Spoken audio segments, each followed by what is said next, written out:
जाएंगे। विपिन शर्मा जी भी हमारे साथ है, वरिष्ठ पत्रकार हैं। विपिन जी, आपसे मेरा सवाल यही है कि देखिए, कर्नाटक जो है वो 2024 के सेमीफाइनल के तौर पर देख रही है भारतीय जनता पार्टी भी, कांग्रेस भी।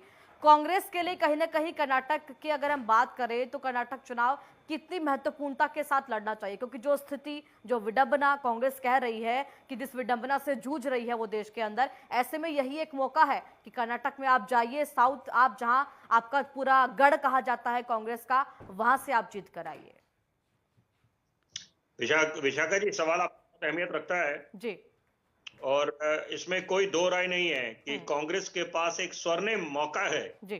क्योंकि कांग्रेस ने वापसी करी है।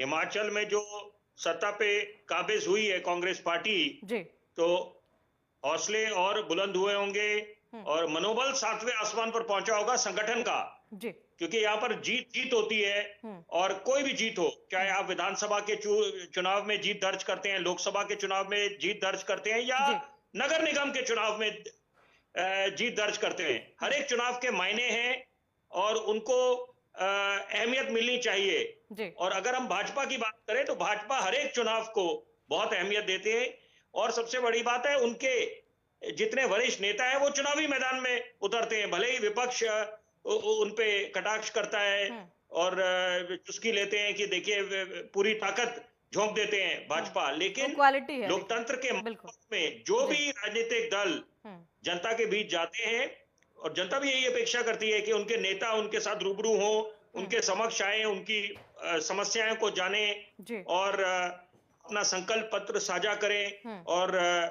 को ये संतुष्ट करें, आश्वस्त करें कि यहाँ पर कैसे उनके अधूरे सपने वो पूरे करने में सक्षम होंगे और साथ में जो विकास की गति और कैसे तेज होगी। तो यहाँ पर अब क्योंकि चुनावी बिगुल बच चुका है, 10 मई को चुनाव होंगे, 13 मई को इसके परिणाम आएंगे, तो ये निश्चित बात है, इसको सेमीफाइनल की तरह ही देखा जाएगा।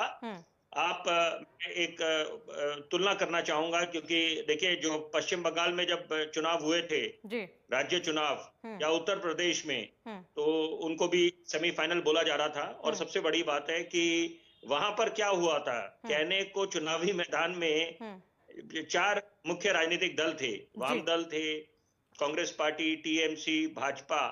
तो अंत में क्या हुआ, अंत में टक्कर सीधी कांटे की जो टक्कर आमने सामने थे भाजपा और टीएमसी पश्चिम बंगाल में। यही उत्तर प्रदेश की अगर बात करें, कहने को 4 मुख्य पार्टियां थी कि समाजवादी पार्टी, बसपा, कांग्रेस, भाजपा, लेकिन अंत में टक्कर जो थी, कांटे की टक्कर, आमने सामने जो खड़े थे वो भाजपा और सपा।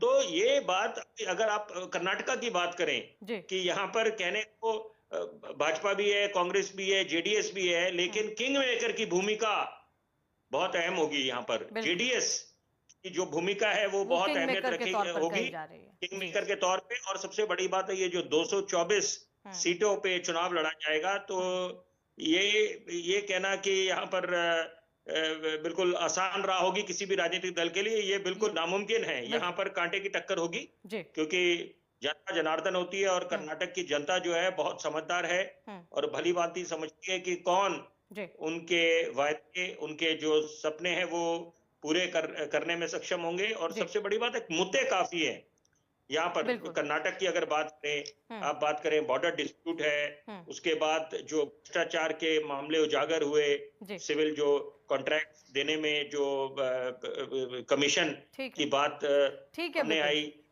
और कम्युनल टेंशन अलग बात है, बिटकॉइन का स्कैम अलग है। तो ऐसे तमाम जो बड़े मुद्दे हैं वो रहेंगे, चुनाव में दिखेंगे हमें।